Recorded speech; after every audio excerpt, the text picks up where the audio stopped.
Good in there, Shabbos, Shabbos. Good morning. Hope you are all warm and safe and well, ready for Shabbos Parshat Yisro, Kabbalah Torah. Good stuff.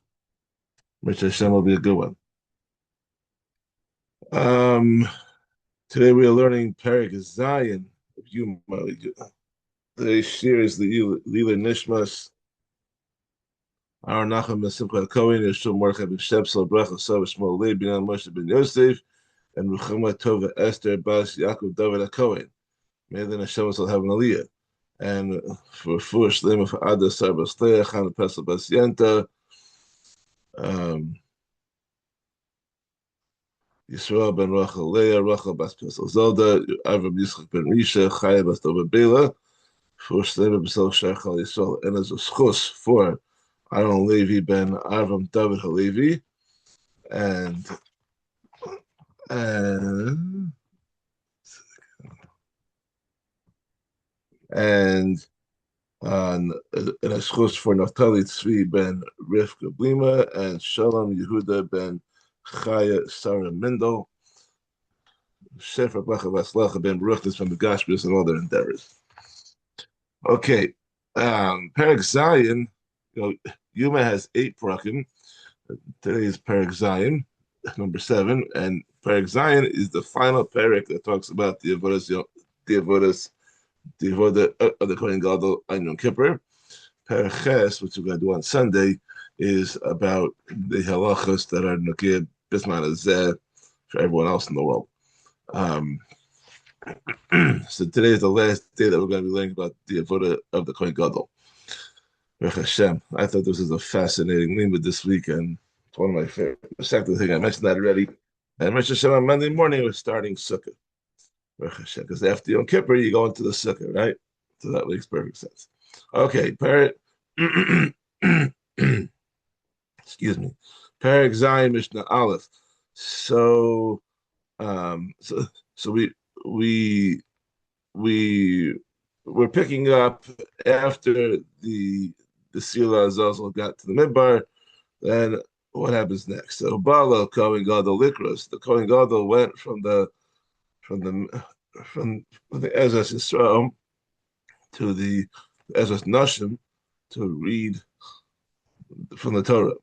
In Ratzal Likros b'Big Devuts, if he wants to read the Torah while still dressed in the white linen garments that are special for Yom Kippur, he may do so. Being low, and he did not want to read in those garments, he may read in his own white robe. Since the Kriyas Torah is not really part of the avoda, then the Kohen Gadol can wear his own personal clothing. In truth, he can wear any garment as long as this was white. Because white is distinguished, for Yom Kippur. So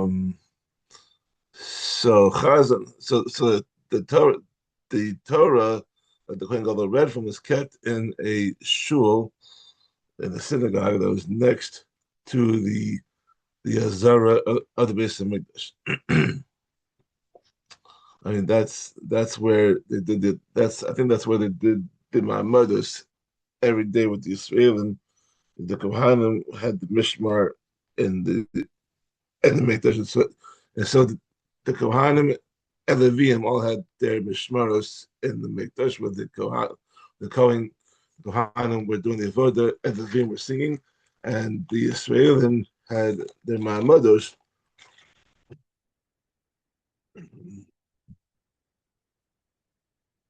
And I'm pretty sure that this, excuse me. Okay, sorry. I'm pretty sure that synagogue that's being referenced over here is where the Israelim did their Ma'amados on a regular day. Okay, back to the topic at hand. Chazan HaKnesses, no Sefer Torah, no HaKnesses. The attendant of the gabbai of the synagogue took the Sefer Torah and gave it to the head of the shul. Um, Rosh HaKnesset Noson Skan, and the head of the synagogue gave it to the Skan Kohen Gadol. Skan Noson Kohen Gadol, and the Skan Kohen Gadol, who's number two, gave it to the Kohen Gadol. You did this. You had several people doing this in order to give honor to the Kohen Gadol, showing that there are many ranks beneath him. The Kohen Gadol Omed and the Kadol the Kore Omed, and the Kohen Gadol stood or seated from him and read from the Torah when standing. Obviously, he had to do a standing because the only one that's allowed to sit in the Azara is a Melech from Beis David. The Kohen Gadol is not a Melech, so he has to read it standing, which is normal for reading the Torah, I guess.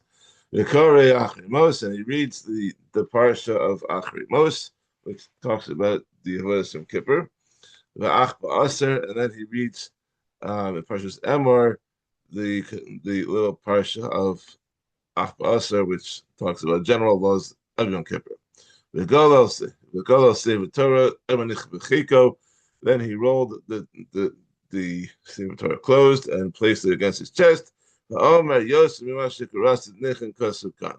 he said, there is more written here in this Sefer Torah than what I have read before you. And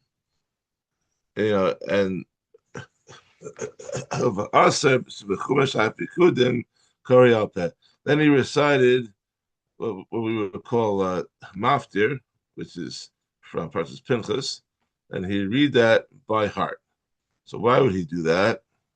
Because they didn't want to cause a tech the tzibura by having to roll the Sefer Torah more than than uh, necessary, and that was before the minute became to take out two Sefer Torah or three Sefer Torah as we do nowadays. Back in the day, they took out one. Now, after he's finished reading, and it also sounds like there's only like one aliyah. He said it, he read it, and the story.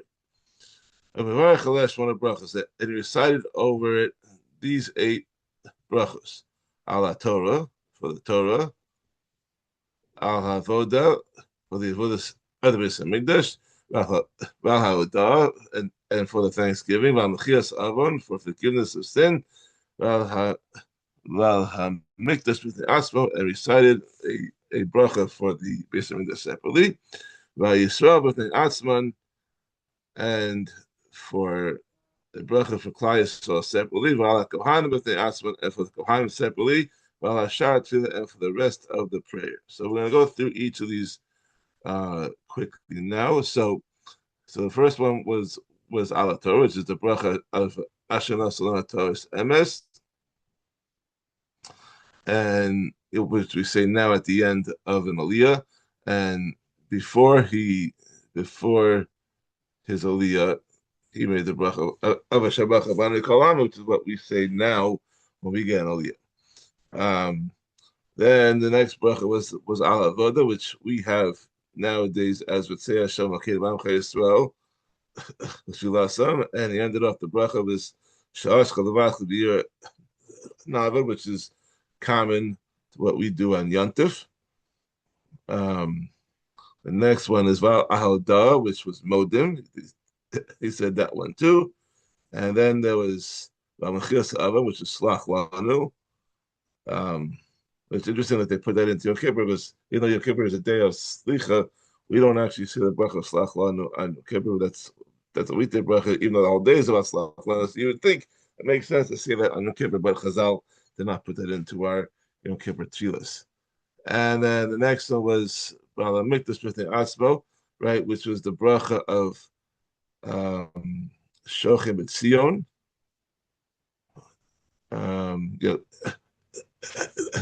That was a tefillah that Hashem will continue to rest His divine presence on the Beis Hamikdash. So the next few brachos, which we are unfamiliar with, because they're not part of our daily prayers, they noted that they were separately. So Yishalayim B'Fnei Atzma. This is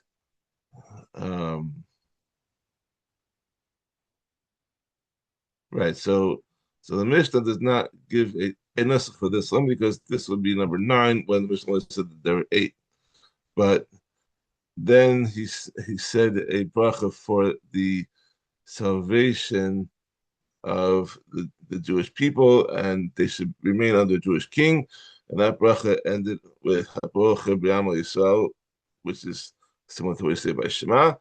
And then he said a bracha on the Kohanim, which was Asher Bracha B'Zara Shel Aaron, who has chosen the children of Aaron. And then the rest of the prayer, which was a bracha of Shemet Tzilah, which we are familiar with. Now, I don't know if this was said as the brachas of the Haftorah. It doesn't sound like he has a Haftorah. This sounds like it's like Musaf, or a combination of like, okay, they finished reading the Torah, and now they're going to say a brachas, and this was that. Hopefully, it didn't take as long as it takes to David and Musaf in the average shulna. I don't think they said Yotros. Okay, let's get back on topic. Mishnah Beis. Haroa Kohen Gadol Kishukore Ena Roa Parvasar Chanisrafim. Someone who saw Kohen Gadol while he was reading the Torah did not see the bull and the he-goat when they were being burned. Haroa Parvasar Nesrafim Ena Roa Kohen Gadol Kishukore. And one who saw the bull and the goat when they were being burned did not see the Kohen Gadol when he was reading the Torah. Not because one was not allowed to see both activities, but because there was a great distance between where the Torah was being read, which is in the Ezras Nashim, and the place where the animals were being burned, and that was in the base of Sreifa outside Yerushalayim. And both activities were performed at the same time, so you cannot possibly see both.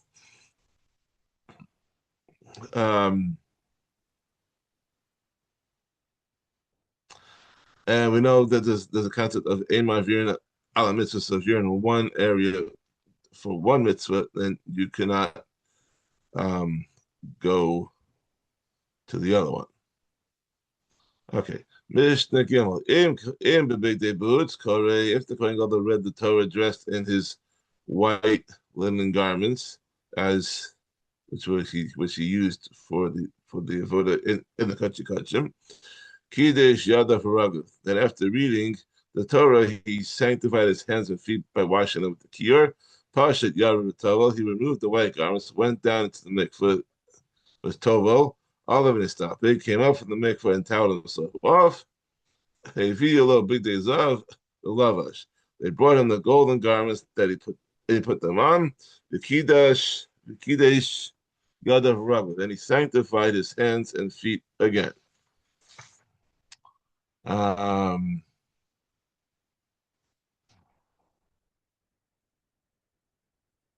Okay, so now V'yatzav Asa as Elav as Elam. He then went out and performed the avoda of his ram and the ram of the people, meaning he slaughtered them, and did the avoda, caught the blood in the bowl, then he sprinkled it, and then he burned them on the mizbeach. Shivas kivasim tamimim b'nei shana. And later, when the Talmud of the afternoon was brought, he offered the 7 unblemished sheep that were in their first year of life, as well as the other animals of the Karm Musaf, namely the bull and the goat. Eliezer, this is according to Rabbi Eliezer.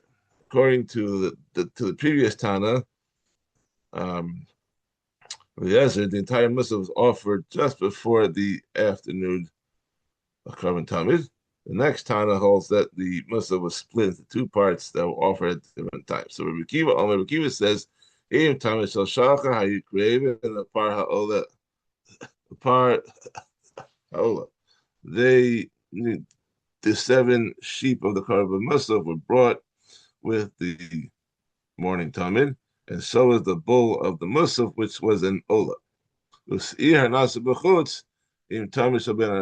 the goat of the Musaf, whose avoda was performed outside the Beis Hamikdash, was brought with the Tamid Shaben Arban, the afternoon Tamid.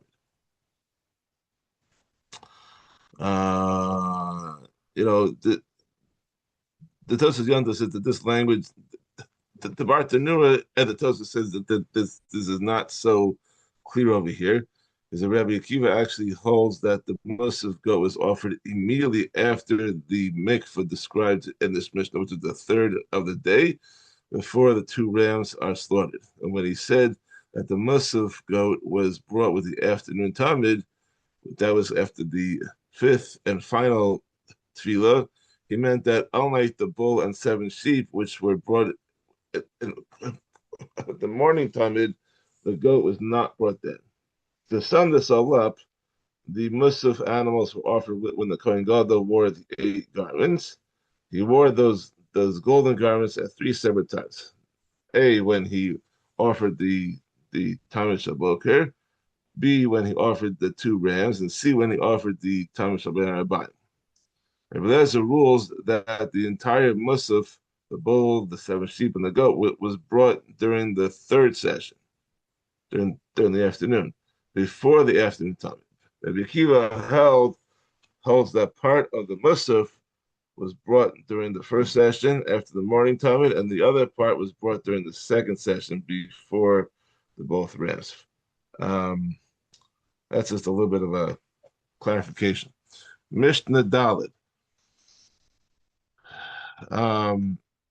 Okay, so now this is after he dipped in the mikvah for the third time. Now we're going on to the fourth tefillah. Kidesh yadav haragav. He sanctified his hands and feet by washing them with parashat v'yarad v'tavel, and he removed the golden garments, went down into the mikvah, and it was tavel v'alav and he stopped. And he came up from the mikvah and dried himself off. He brought him the white garments, which were used for the kashi kachim. And he washed his hands and feet again. Then he went into the kachi kachim to remove the ladle and shovel that he had left there earlier. And then the last and final, and then the fifth and last tefillah, he sanctified his hands and feet. He removed the white garments, went down into the mikvah with tovel. All of it stopped. He came up from the mikvah and dried himself off. He revealed big day zav lavash. They brought him the golden garments and put them on. And he was makash his hands and his feet again. And nichlas the Torah shall ben harbayim. He then entered the Kodesh to burn the afternoon Torahs, or the Hativ Saneres, and to light the lamps of the menorah. Then, after he finished all the avodah of Yom Kippur, he went to change into his own clothing. He then sanctified his hands and feet, removed the golden garments. Then he brought his own garments and put them on. And the people escorted him until he reached his house. He made a feast of celebration for his friends after Yom Kippur, when it was known that he had successfully completed the service and emerged safely from the Beis Hamikdash, from the Kachi Kachim. We know that the Mishnah, we're told in Achrimos that a Kohen Gadol who goes into the Kachi Kachim without performing Tivara properly will be killed, will die. Therefore, when the Kohen Gadol left the Beis Hamikdash and it came out alive, it was cause for a great celebration. Obviously, in Bai Sheni, they didn't celebrate too much because there was always a Kohen Gadol dying on Yom Kippur for many, many years.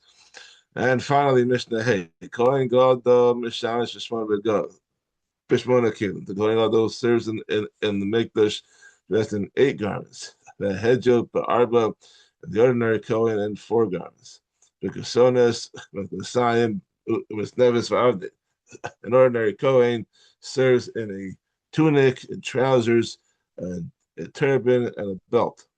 The Mosif Allah Kohen Gadol Choshev Ephod, and the Kohen Gadol adds the following four garments to those worn by an ordinary Kohen, meaning the choshen, which is the breastplate, the ephod, which is the apron, the me'il is a robe, and the tzitz was the headplate, which is a kodesh la Hashem.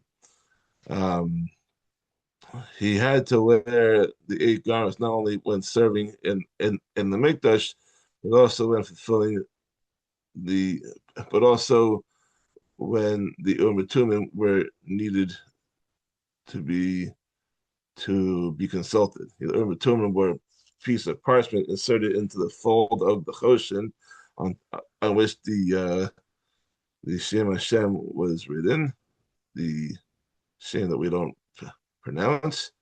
And through the Yom Kippur, Hashem would give answers to questions of national importance. Be'elu Nishalim Umatum. When he was dressed in this one of the begotten, they would the Yom Kippur would be consulted. The Nishalim the Malach or the Beis Din or the Misha Sibot Saracha.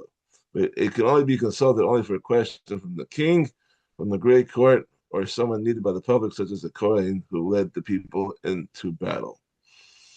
All right. May the learn that we did today this week of the Voda of the Kohen Gadol in the Beis Hamikdash on Yom Kippur be a kapara for